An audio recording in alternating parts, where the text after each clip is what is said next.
What's stopping you from becoming a Catholic? Why can't women become priests? Why do Catholics worship Mary? Why do I need to confess my sins to a priest? Where is purgatory in the Bible? I think the Pope has too much authority. What's stopping you? You are called to communion with Dr. David Anders on the EWTN Global Catholic Radio Network. Hey everybody, welcome again to Call to Communion here on EWTN. This is the program for our non-Catholic brothers and sisters. If you've got a question about the Catholic faith, maybe you're looking around trying to get an answer to that, but you don't know any Catholics to ask of them. So that's why we're here. And here's our phone number, 833-288-EWTN. That's 833-288-3986. If you're listening to us outside of North America, then you'll want to dial this special number, the number 1, and then 205-271-2985. If you're watching us on TV today, you can participate as well. Our email address, ctc@ewtn.com, ctc@ewtn.com. Charles Beery is our producer. Matt Kabinski is our phone screener. Jeff Burson handles social media for us. If you want to ask a question via YouTube or Facebook, we're streaming there right now. All you have to do is put your question in the comments box. Jeff will then see it. He'll stick it in the chat screen to us here in the studio, and we're off to the races. I'm Tom Price along with Dr. David Anders. Tom, how are you today? Very well. How are you, sir? I'm doing decent, thank you. Getting rather warm here in Alabama this time of year, I must say. June, here we are. Here it is. Here's a common objection that we received from Margaret. Margaret says, why do you think so many adult Catholics are still stuck with what they learned as children and are in danger of leaving the church because it appears to be just, quote, a set of rules? Yeah, thank you. I really appreciate the question. I've given this a lot of thought, and I've done a lot of research on it. And one of the things that you find about Catholics in general in the United States, and probably other places in the world as well, is that they, as a rule, adult Catholics don't participate in ongoing faith formation. They engage the learning of their faith either alone or with other people at rates much lower than is normal in other religious communities. And the data are pretty clear that if you want to retain people in your religious tradition, the best way to do it is to get them plugged into the process of lifelong education. And I think there are historic reasons why that is the case. I mean, there are cultural reasons internal to Catholicism. Catholics have placed less emphasis historically on adult faith formation, but I think that the time for apathy about this is gone, and the bishops of the Catholic Church understand this, and they have pounded the table and repeated the message many times over the last, say, 30 years or so, that parishes and dioceses need to invest a lot more money, time, resources, and space into adult faith formation, and that this really ought to be the priority. And if you look at what most parishes in the country do in terms of faith formation, the lion's share of their money, time, personnel, resources, and space are spent on children from, say, a kindergarten to 8th grade. And then it falls off precipitously after that, and it's really upside down from what the recommendations or best practices are to do that very differently. Yeah. So I think there's a culture there of disengagement, and it's not just a matter of proclaiming the truth from the pulpit, which needs to happen. We have to find other avenues to engage Catholics in the learning and practicing of their faith, and that means a change internally in the culture of the parish, in my judgment. And certainly something we've mentioned on this program, confirmation should not be considered graduation. It ain't graduation. No. It's a lifelong thing. Well, very good. Margaret, thank you so much for your question. Here's one now from Al, checking us out on YouTube. Al says, in purgatory, will there be temptations to do evil so as to test us for growth towards purity of heart? Yeah, there's nothing in the tradition that would suggest that. And the souls in purgatory are confirmed in grace. They're not going to fall out of grace. And so it really... I can't. It's hard for me to conceptualize why there would be temptation like that. Yeah. Some of the fathers had some funny ideas that tilted in that direction, but they didn't make it into the substance of Catholic dogma, if you will. So no, I don't think so. But again, the Church is pretty quiet on the content of purgatory. The Church says purgatory exists. and you can aid souls in purgatory by praying for them, and it's purifying, and there's an opportunity to make reparation for sin. And beyond that, the Church really doesn't say that much about what happens in purgatory. Very good. And Al, thanks for checking us out on YouTube. Here's a question from Mike via email. Would it be considered a sin for Catholics to work out or exercise on a Sunday? Right. So I'm not aware of any teaching of the Church that would give a blanket prohibition on exercise or working out on the Sabbath. Now, if your idea is, I'm going to be a gym god and I'm going to commit, 12 hours on Sunday to, 4 hours in the sauna and 6 hours on the to free weights and the treadmill, and I'm going to ignore my family and not go to Mass, and that you'd really be getting away from the spirit of the Sabbath, which is supposed to be a celebration of the Lord's Day. And so the most important thing, of course, is to go to Mass. Beyond that, we really ought to have something about the culture of Sunday that sets it aside as a holy day, but it's consistent with recreation, exercise, other things that tend to the health of mind and body. Very good. Mike, thanks so much for your email. We also heard from Agnes in Danville, Illinois, who says, could you please explain the halo shown around the heads of Jesus, Mary, and Catholic saints in artwork? Sure. It's just a convention, artistic convention, to convey the idea of sanctity. Holiness. Yeah. Well, there you go. And then one more, we may have to carry this one over. This is from Daniel. Can you explain the different rites of the Catholic Church and how they started those rites? Sure, absolutely. So when the apostles carried the gospel to the four corners of the world, as it were, they obviously embedded the Christian faith in different cultures. And the liturgy of the Church, which is the worship that was given to us by Jesus, especially the holy sacrifice of the Mass, the Lord's Supper, the core elements of which are Christ's command to the apostles, do this in memory of me. Now, because of the seriousness with which we treat the Mass, the nobility of the sacrifice, it was natural that in these various cultures, different embellishments would grow up around the celebration of the Mass that became quite traditional in those cultures. And those embellishments are the origin of the distinct rites of the Church. Now, in the same way, since in antiquity, regions of the Church would be separated from one another geographically, and communication technology then isn't what it was today. Right. So, people didn't always hear from the Holy See every 5 minutes, in an Instagram feed.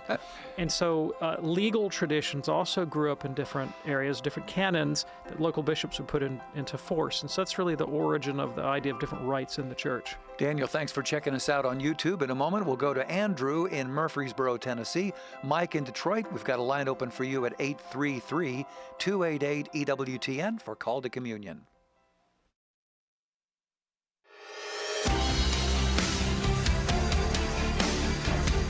It's Call to Communion with Dr. David Anders here on EWTN. If you're ready now, let's go to the phones at 833-288-EWTN.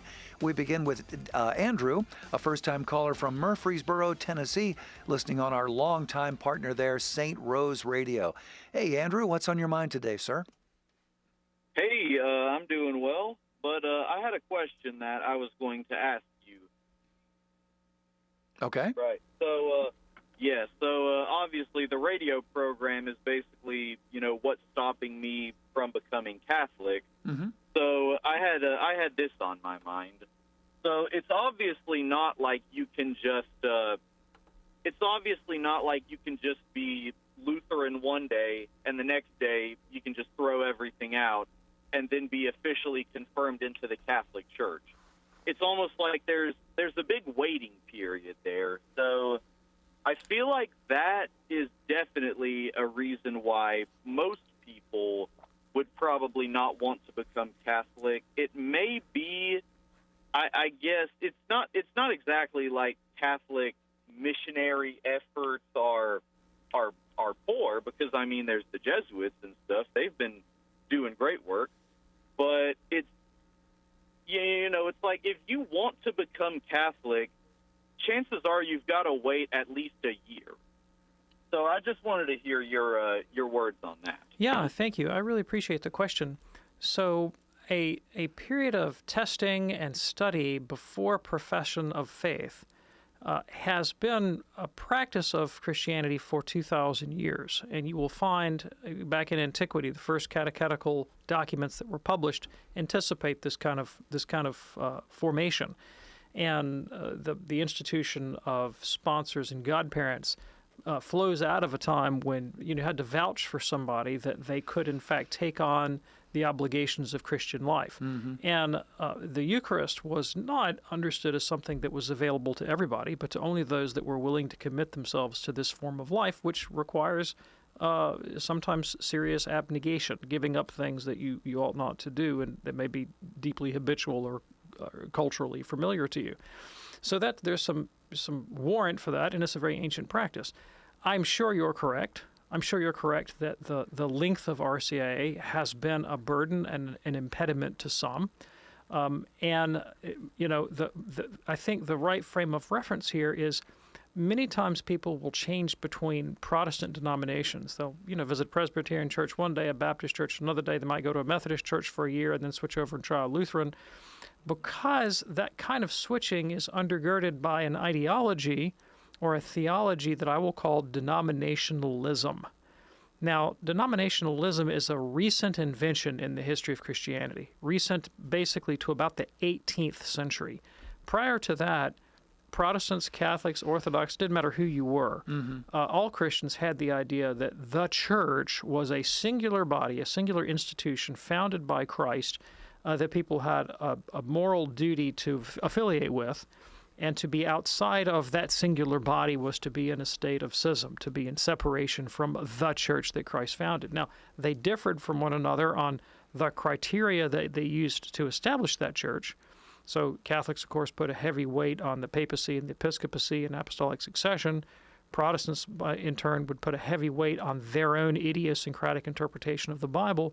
But one way or another, they basically agreed on the idea that there's one church and you got to be in it. So Luther, for example, Martin Luther, who really started the Protestant Reformation, said about Ulrich Zwingli, who was a Reformed Protestant in Zurich, Switzerland, he said, one of us was with God and one of us is with the devil. Guess who he thought was with God? He wasn't like, hey, I'll do Lutheran, you do Reformed, and we'll all just get along. No, it was, you got to be a Lutheran. That was Luther's position. Yeah. And around the 18th century, what happened is the proliferation of Protestant denominations made that kind of exclusivism less and less credible, right? As so many different competing groups claimed to be the one church founded by Christ. And so thinkers on the Protestant side began to say, well, maybe we're really all saying the same thing with some different accents. And the difference between these ecclesial bodies is like differences of flavors of ice cream. And what really matters is that you have a kind of authentic spirituality and you know Christ and maybe have a conversion experience. And we'll downplay the denominational differences. There's nothing in Scripture to warrant that idea. It was just a necessity because of the proliferation of denominations. And so because of that, if once you have that idea that, hey, there's not that much of a difference, then switching between churches is kind of like switching between radio stations. I want to listen to some rap on Monday and maybe some classical on Tuesday, and then maybe some progressive music on Thursday, and it's all basically music. The Catholic Church has never accepted the premise of denominationalism. Catholic Church understands itself to be that singular institution founded by Christ when he said, thou art Peter, and on this rock I will build my church, and the gates of hell will not prevail against it. There is a determinate body of doctrinal content and a determinate visible form of authority, and to be affiliated with that is to be associated with the church that Christ founded. And I would liken joining the Catholic Church to marriage. That's something that the Bible does. It talks about our relationship to Christ and the church like a marriage. And I suppose you could, meet a girl on Monday and go have a shotgun wedding in Vegas on Tuesday, but it would be ill-advised. It would be ill-advised. You really ought to have a serious period of discernment to determine, can you take on the duties of this state of life? Yeah. And is this the right person? And that's the Church's view about joining the Catholic Church, that this is not a matter of just switching denominations to try it out for a while and see if I like it. This is a commitment of one's entire life. I think you're right that probably is a turnoff for some people. I don't think it's an unreasonable imposition given the Church's self-understanding. I remember my own particular journey of faith coming into the Catholic Church. I never thought of it as a period of waiting rather than a period of learning. And so for me, that worked. And those who are catechumens, who've put themselves into the catechumenate, are considered by the Church to be members of the Church in an extended sense. So they're part of the Catholic community. The order of catechumens is an order within the Church. Very good. Andrew, thanks so much for your call. That opens up a line for you right now at 833-288-EWTN. That's 833-288-3986. If you're watching on TV today, you can shoot us an email if you wish. The address for that, ctc@ewtn.com, ctc@ewtn.com. Let's go to Mike now in Detroit, listening on the great Ave Maria Radio. Mike, what's on your mind today? Oh, hey, thanks for taking my call today. Sure. So I recently heard an interesting argument in that with all of Jesus' bold teachings and claims, he was either a liar, a lunatic, or actually the Lord. And, it can easily be reasoned that he is our Lord by the massive impact he had on history, and so many believed under the threat of persecution. So my question is this, Dr. Anders, do you believe it's a valid argument? And if so, can't the same argument be used for other religions such as the Prophet Muhammad and Islam? Thank you. I appreciate the question. This argument was popularized by C.S. Lewis. I'm very familiar with it.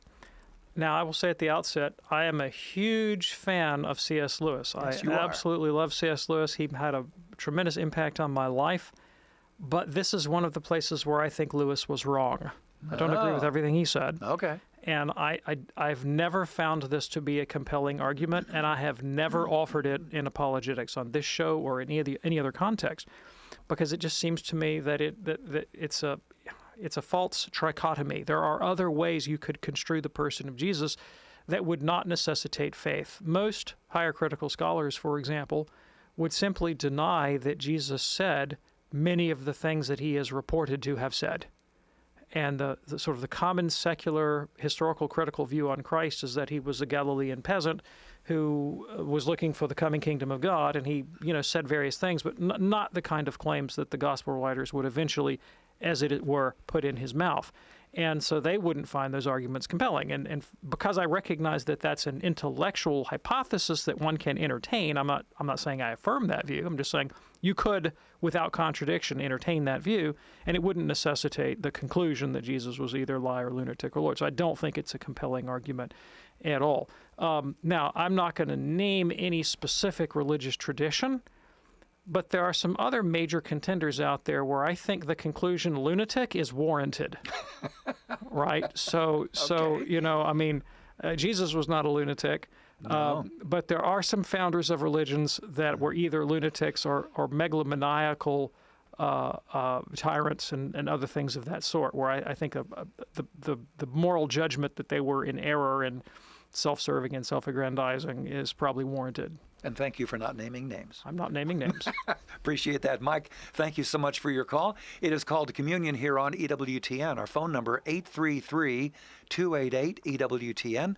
That's 833-288-3986. Chike is watching us on YouTube today.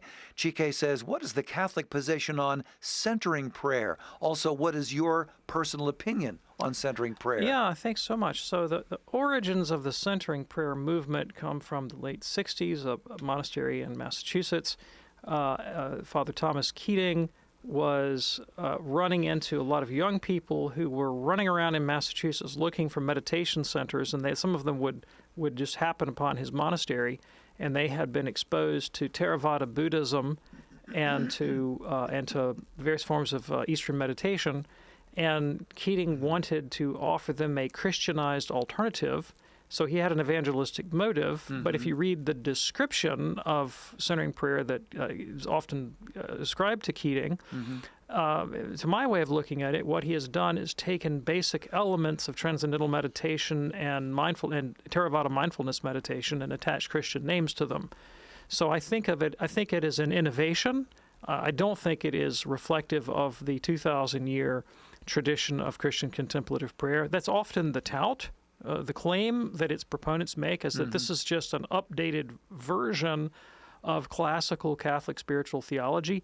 I don't think that claim is true. I've read classical spiritual theology, a lot of it, and Keating's particular emphases I don't find widely disseminated across the tradition. The goal of traditional Christian spiritual theology is to, first of all, rid myself of not all thoughts, not all attachments, but attachments to vices, basically. So the concept of the 7 deadly sins, very early in the Christian tradition. And when Jesus admonished us to have purity of heart, the fathers of the church didn't think that meant, can I hum a Christian mantra without distraction? Right? That's not what they meant by purity of heart. What they meant was, can I conquer pride and lust and greed and jealousy and anger and sloth and gluttony and the like? And they did have techniques that different fathers advocated to arrive at those ends, but the ends themselves were what mattered, right? And then secondly, can I transform my consciousness not in the transcendental meditation way, but so that I come to have the mind of Christ, right? Can I come to see the world as Jesus sees it? Can I have the kind of compassion and care and self-sacrifice, love of God and neighbor that Christ exemplified? The first thing that I described is often called the purgative way of the spiritual life. How do I purge myself of my immoral attachments? Mm-hmm. The second is the illuminative. How do I actually transform my consciousness and my way of seeing in the world? And the ultimate end of these is the third stage, which is unitive, which is how can I bring my will into total conformity with the will of God? And those are not the themes that are highlighted in Keating's adaptation of Buddhist mindfulness to Christian prayer. Okay. We do appreciate that. And Chike, thanks for watching us today on YouTube. Call to Communion here on EWTN. A question here from Pete. Does the Catholic Church teach that non-baptized individuals can enter heaven? If yes, how does the Church expand on Jesus' comments to Nicodemus in John 3:5 as compared to John 3:16? Right. So the Catholic Church has always placed a very strong emphasis on the necessity of baptism and used that kind of language. You have to be baptized. It is a necessity. And so there are definitely elements in the tradition that really took a dim view on the fate of the unbaptized, didn't hold out a lot of hope for them. But that was always mitigated to a certain extent. There were obvious exceptions to the rule. So let's begin with all of the saints of the Old Covenant. None of them were water baptized, but we recognize them as saints and joining the life of heaven with God, and saints only through the grace of Christ working retroactively upon them. So water baptism wasn't necessary in their case. The fathers of the church did sometimes look to men of renown among the pagan world and see them as kind of proto-Christians, if you will. Justin Martyr thought that many of the ancient philosophers were inspired by the very same divine logos that ultimately became incarnate in Jesus, and saw them as Christians before Christ. Martyrs who die without baptism were recognized to be holy. Sometimes even catechumens that died without baptism were understood to, die in the grace of God. So there were always historic exceptions to that. The Church has subsequently elaborated that doctrine and said, look, baptism is necessary, Christ commands it, but the grace of baptism can be extended to people in extraordinary ways when the opportunity to have the water on the head does not arise. At the end of the day, the Lord knows. Lord knows. Absolutely. Appreciate that. We appreciate all of your emails that you have sent to us. If you would like to ask a question via email for a future show, here is the address, ctc@ewtn.com, ctc@ewtn.com. On each of our live shows, we try to tackle 2 or 3, sometimes more, emails per show, and then once a month or so, we'll gather up a whole bunch of emails from the bottom of the mailbag and get to a whole bunch of those that we just don't have time for on the live show. In a moment, we're going to be getting back to the phones because we want to hear from you at 833-288-EWTN. That's 833-288-3986. If you call right now, we can hopefully get you on today's program. It's Called to Communion with Dr. David Anders here on EWTN. Stay with us.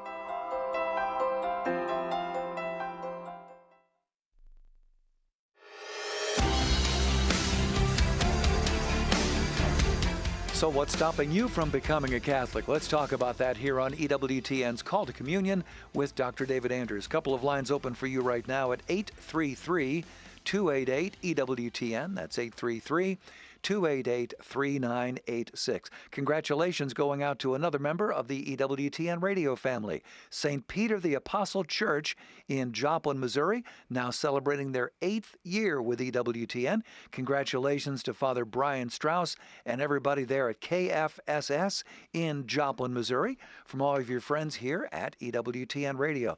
Got a very thoughtful question here, David. This is from Leslie, who says, here is a question from a young lady that we would all love to be able to marry our son. She is a part of the Church of Christ. Both she and our son are determined they need to be in the same faith to get married. She did a lot of studying. She now appears to know more about the Catholic faith than most people. But then she gave up because she couldn't find enough proof. Anyway, her latest question is if there is any evidence of the magisterial structure in the early church. She knows that authority is one of the foundations, but she's very locked into sola scriptura. Thanks so much, Leslie. Yeah, thank you. I really appreciate the question. Of course there's evidence of the magisterial structure in the early church, beginning with the words of Christ to St. Peter, who said, "You're Peter, and on this rock I'll build my church, and the gates of hell will not prevail against it. And I give you the keys of the kingdom of heaven, and whatever you bind on earth is bound in heaven, whatever you loose on earth is loosed in heaven." Yeah. So Christ's commission. And then Peter's testimony being conclusive at the Council of Jerusalem. Now, I'd also add that the magisterium consists in more than just the Pope. The magisterium is the entire teaching office of the church, which includes the bishops in their ordinary capacity.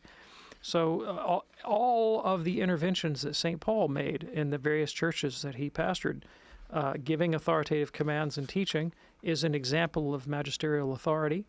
When Paul commissioned Timothy and Titus in the pastoral epistles, he specifically says that you are to appoint successors who are capable of teaching and exercising authority in the respective churches. That's magisterial authority going on right there. Literally the earliest records we have outside the New Testament of Christian writing presupposes the authority of the Pope and the bishopric. And so it's monumental, the evidence for the magisterium. Well, there you go. Leslie, thanks so much for your email. Here's a question now from Tony. Dear Dr. Anders, Protestants will say that the way that the crucifixion merits salvation for us is that God transfers our punishment to Jesus. But could we also say that the way the crucifixion benefits us is that it opens up the Eucharist to us? In the same way that Jesus' baptism sanctified the waters, can we say that the death of Jesus gave us access to the flesh of Jesus, which gives us eternal life? Thanks, Tony. Yeah, thanks. I appreciate the question. So there is clearly a connection between the crucifixion and the Eucharist. But I'm not sure I understand the mode of access that you are suggesting, right? I'm a little confused about what exactly you're affirming. Yeah. So instead of answering your question yes or no, let me just spell out the connection between the Eucharist and the sacrifice of the cross. Christ died on the cross to make an atoning sacrifice for sin on our behalf, though not in the way that Protestants assert. He wasn't there so that God could actively punish him for sins he did not commit. There's no vicarious punishment going on in the crucifixion, but it is an act of self-offering that merits reward from God. St. Paul says, because of his humble obedience to death on a cross, God exalted him to the right hand. So it's something that pleased God, not an expression of God's displeasure with Christ, quite the contrary, and poured out upon us the gift of the Holy Spirit. Now, the connection to the Mass is that in the Mass we memorialize what happened upon Calvary. So the words of the liturgy say explicitly this is the memorial of Christ's death and resurrection. How is the death of Christ memorialized in the holy sacrifice of the Mass? Through the double consecration of the elements. Bread and wine that become the real body and blood of Christ are presented in a state of separation to reflect the victimhood of Christ. Blood over here, body over there. Your body and your blood are separated. You were right and truly dead. And so there is literally a visual symbolic representation of the separation of Christ's body from his blood. Now, in actuality, they're not separated. Christ is there whole and entire in each species, but they're shown forth in a state of separation. Pope Pius XII says in his encyclical on the liturgy that they symbolize the death of Christ. And in that way, we can speak, St. Thomas Aquinas says, we speak of the Eucharist as a sacrifice in the same way that we say that a picture of Cicero is Cicero, because it pictures what happened at the cross. Now, there is another sense in which the Eucharist is a sacrifice connected to Calvary, and that is that the same victim who died on Calvary is also present in the elements through transubstantiation. The same priest who offered himself at Calvary is present through the work of the ministerial priest, the mind of the priest officiating at the sacrifice. He has that same intent in mind that Christ had, to offer the body and blood of Christ for the sins of the world. And ultimately it's for the same reason, for the salvation of souls. So same priest, same victim, same intent, and that's another connection. And you're correct that we have to be made worthy to receive Holy Communion. That's what baptism is for. That's what the confessional is for. St. Paul says that we have to purify ourselves of everything that contaminates flesh or spirit out of reverence for God. That's the condition of a efficacious communion. In the Old Covenant, the priest had to ritually purify himself. He had to wash with water and undergo various rites. They weren't a moral purification; it was a ritual purification. In the New Covenant, we require not the washing of dirt from the body, but the pledge of a good conscience towards God as the condition of proper communion. Tony, thanks so much for your email. Call to communion here on EWTN. Back to the phones now at 833-288-EWTN. Here's Larry driving through Georgia, listening on The Quest. Hello, Larry. What's on your mind today, sir? Well, hello there. I'm a long-term Catholic. I came from the Protestant world, been Catholic for around 20 years. And my question is, why does the Pope, I've seen a Pope John Paul II, Pope Francis, why does the Pope give audience to the wealthy and the famous, but people like me don't stand a chance of ever meeting him? Yeah, thanks. I really appreciate the question.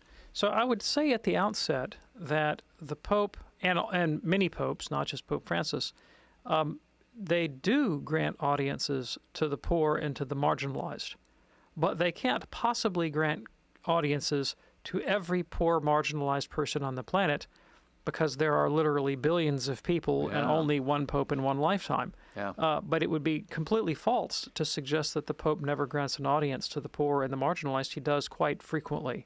Sure.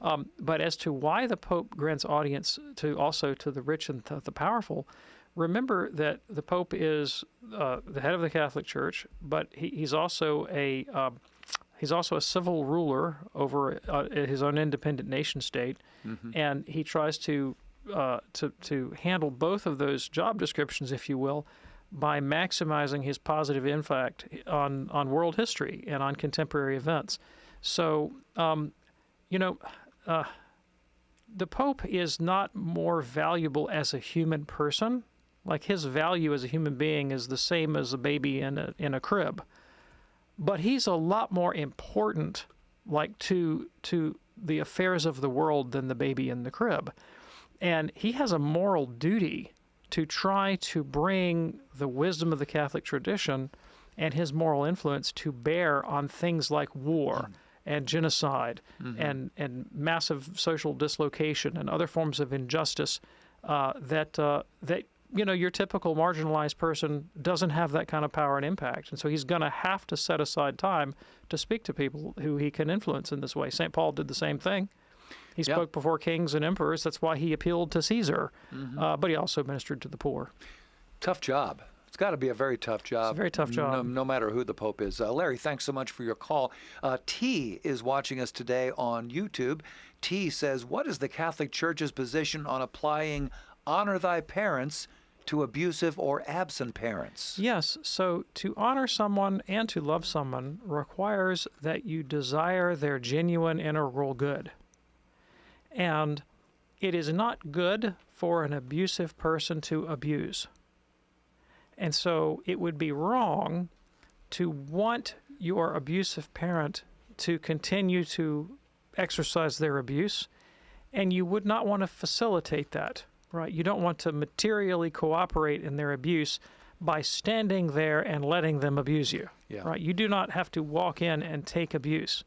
And so sometimes the most loving and charitable thing you can do is to say, because I care about you and I want a decent relationship with you, I'm not going to stand here and let you abuse me, so I'm going to walk out the door now. Thank you very much, and I'm happy to have a healthy relationship with you when you're ready for one. Yeah, there you go.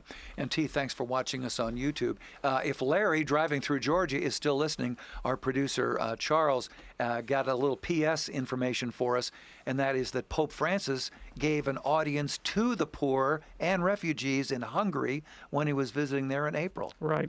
There you go. Larry, thanks so much for your call, and T, thanks for watching us on Facebook today.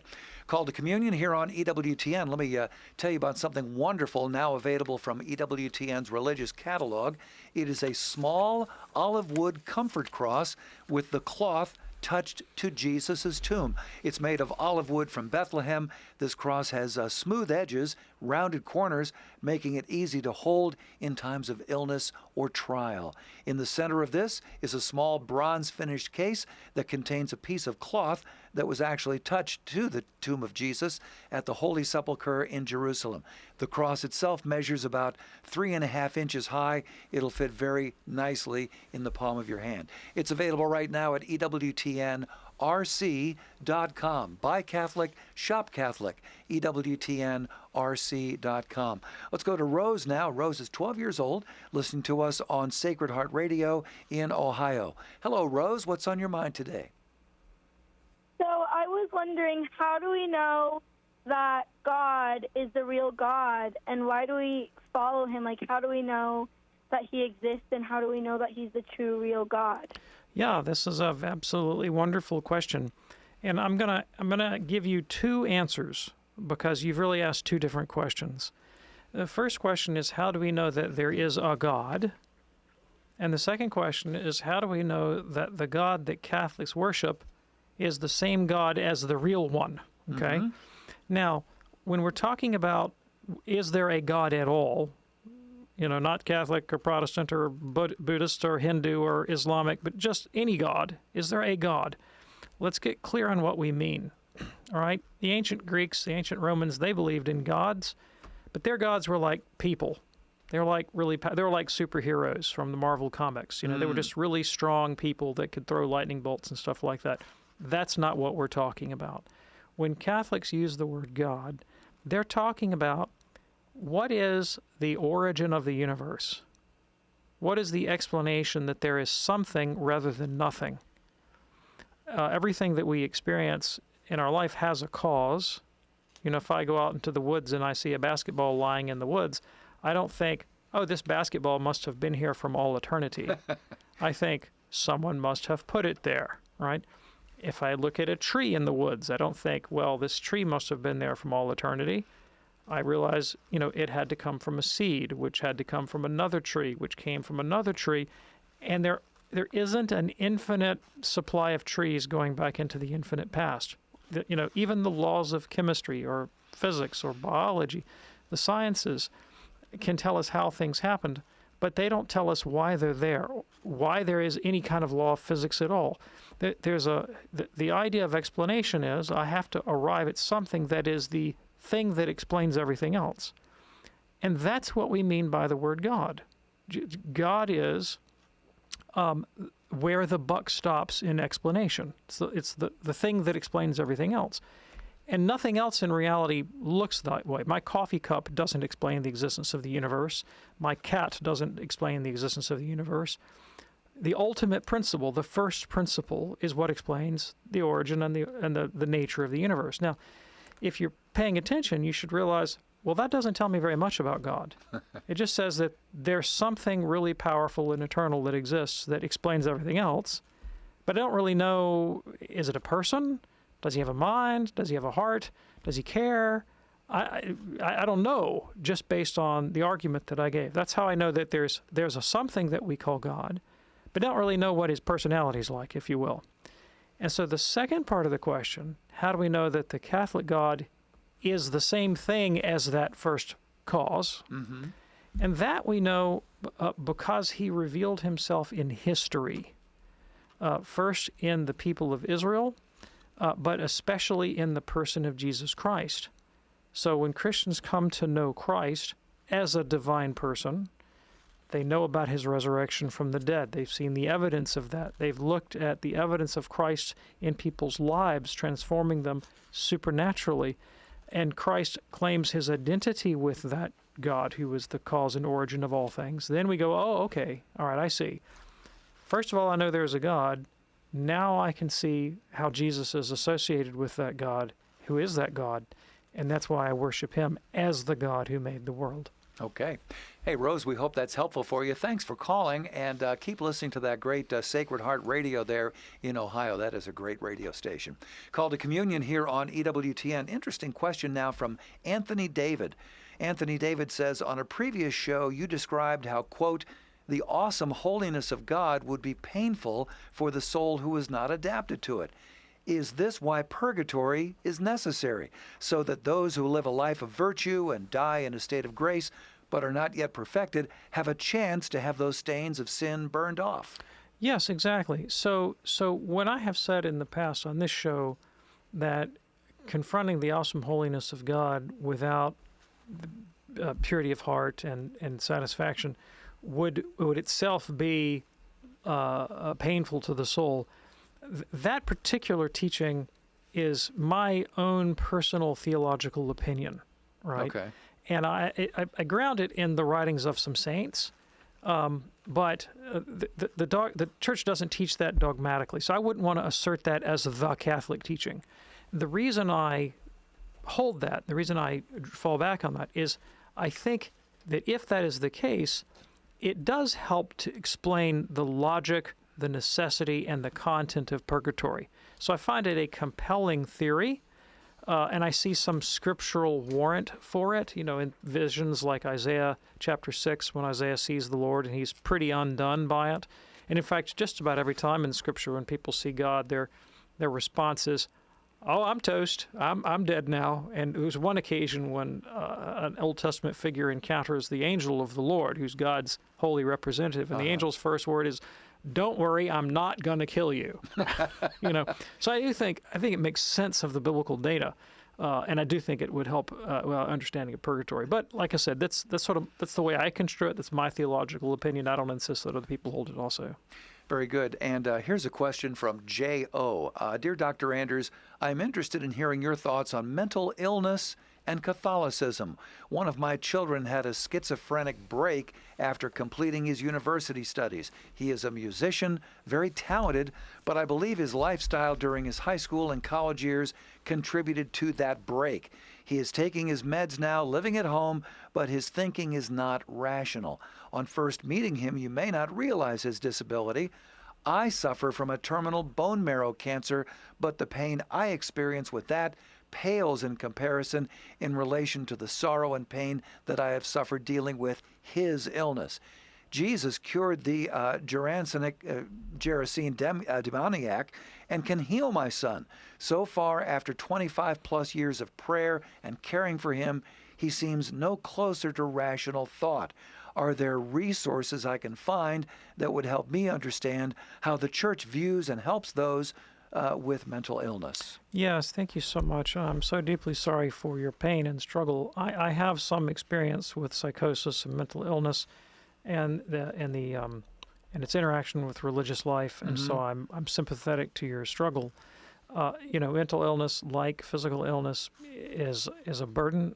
It doesn't imply any fault in the person who's suffering, and makes that individual an object of deep pastoral care and solicitude. And sometimes, I think psychosis, when you lose rationality, you're going to lose your moral freedom as well. Right? Yeah. If you're delusional about reality, you're not going to be able to make informed moral choices, and then therefore you can't be held responsible for your actions. So, there's that comfort, I think, there.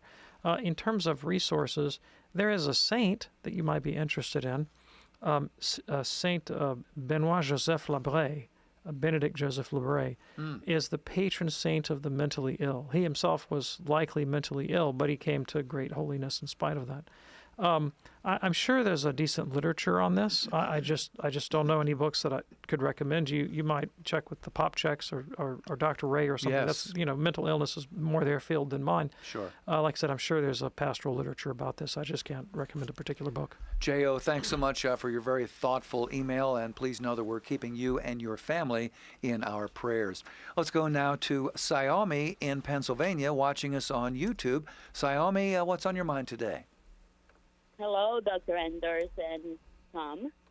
I just was reading the Bible, and I found with Romans 8:24. I would like to Dr. Anders explain if we ask as well processed and are correct about salvation in this. Yes, thank you. So Romans 8:24 says, "For in this hope we were saved, but hope that is seen is no hope at all. Who hopes for what they already have?" Now, is that the text that you have in mind? Is it? Say that again. I'm sorry. You said verse 24, correct? Yes. For in this hope we were saved, but hope that is seen is no hope at all. Is that what you had in mind? Is that the text you have in mind? Yes. Okay, and so what in that verse causes you to question the Catholic view of salvation? No, because I see that it says that we are saved if we believe we are saved as well as... Oh, I see what you mean. Okay, so actually the text says that we are saved in hope, and hope is faith-oriented towards the future. Mm-hmm. I think a good biblical illustration of this would be the example of Abraham, when God called Abraham to leave his home and travel to a new land with the promise that he would be made a great nation. Abraham didn't simply believe a proposition. He didn't just say, "Oh yeah, God's going to make me a great nation one day. I believe that." He actually changed his life. He got up and followed God and went out and took risks because he was confident that God would do these things in the future. And so hope saved Abraham because it led immediately to his obedience. And when you look at the larger context of the book of Romans, look, for example, at chapter 2, it's quite evident that for St. Paul, what makes us fit for salvation is that our hearts have been changed so that we love God and love neighbors. St. Paul says in Romans 2:13, it's not hearing the law, it's obeying the law by which a man will be declared righteous. And to whoever by patient endurance and doing good seeks glory, honor, and immortality, God will give eternal life. So you need you need faith, because with faith comes the gift of the Spirit and that transformation of life. But ultimately, it's that transformation of life whereby we merit salvation. That's why Jesus could say, if you give to the poor, if you fast in secret, you pray in secret, give alms in secret, your Father who sees you in secret will reward you. Xiaomi, thank you so much for your call. Here's a question now from Doug in Little Rock.